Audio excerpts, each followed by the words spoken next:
নমস্কার সম্মানীয় দর্শক বন্ধুরা, বাংলার বাড়ি প্রকল্পে নতুন উদ্যোগ, শৌচাগার নির্মাণে বাড়তি ২,০০০ টাকা। বাংলার বাড়ি প্রকল্পে রাজ্য সরকারের পক্ষ থেকে বড় এক পদক্ষেপ নেওয়া হয়েছে, যা প্রান্তিক মানুষের জীবনযাত্রার মানোন্নয়নে সহায়ক হবে। ইতিমধ্যেই এই প্রকল্পের প্রথম পর্যায়ে ১-২ লক্ষ মানুষকে বাড়ি তৈরির জন্য ১,২০,০০০ টাকা পাঠানো শুরু হয়েছে।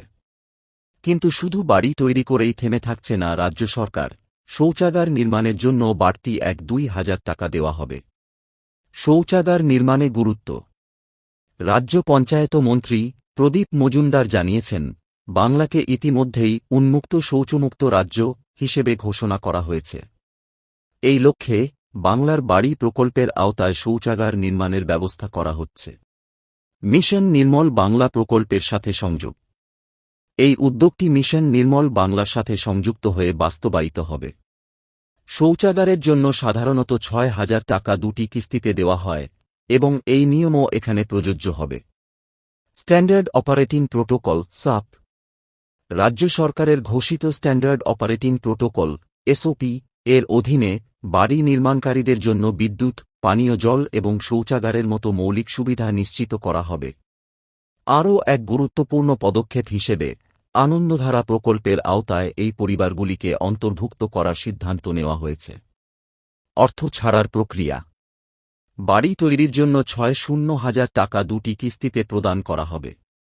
প্রথম কিস্তির টাকা পাওয়ার পর শৌচাগারের নির্মাণ কাজ শুরু হলে অতিরিক্ত ১-২,০০০ টাকা সরাসরি উপভোক্তাদের ব্যাংক অ্যাকাউন্টে পাঠানো হবে। শৌচাগারের টাকা দুটি কিস্তিতে দেওয়া হবে। জেলাগুলির ভূমিকা এবং বৈঠক। এই উদ্যোগটি সফলভাবে বাস্তবায়িত করতে প্রতিটি জেলাকে নির্দিষ্ট দায়িত্ব দেওয়া হবে। শীঘ্রই উচ্চ পর্যায়ের একটি বৈঠক ডাকা হবে। তবে শৌচাগার তৈরির জন্য উপভোক্তাদের আলাদাভাবে আবেদন করতে হবে। পুরনো শৌচাগারের পুনর্গঠন। অনেক ক্ষেত্রে পুরনো শৌচাগারের অবস্থা খারাপ। মিশন নির্মল বাংলার অধীনে যারা আগে শৌচাগার পেয়েছেন তাদের ক্ষেত্রেও এই বিষয়টি বিবেচনা করা হবে এবং প্রয়োজনীয় পদক্ষেপ নেওয়া হবে। শেষ কথা, বাংলার বাড়ি প্রকল্প রাজ্যের প্রান্তিক মানুষদের জন্য একটি অত্যন্ত গুরুত্বপূর্ণ পদক্ষেপ।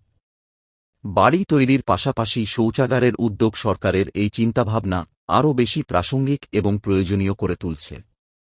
সরকারের এই সিদ্ধান্ত প্রকল্পের সাফল্যকে এক ধাপ এগিয়ে নিয়ে যাবে এবং মানুষের জীবনযাত্রার মানোন্নয়নে গুরুত্বপূর্ণ ভূমিকা রাখবে।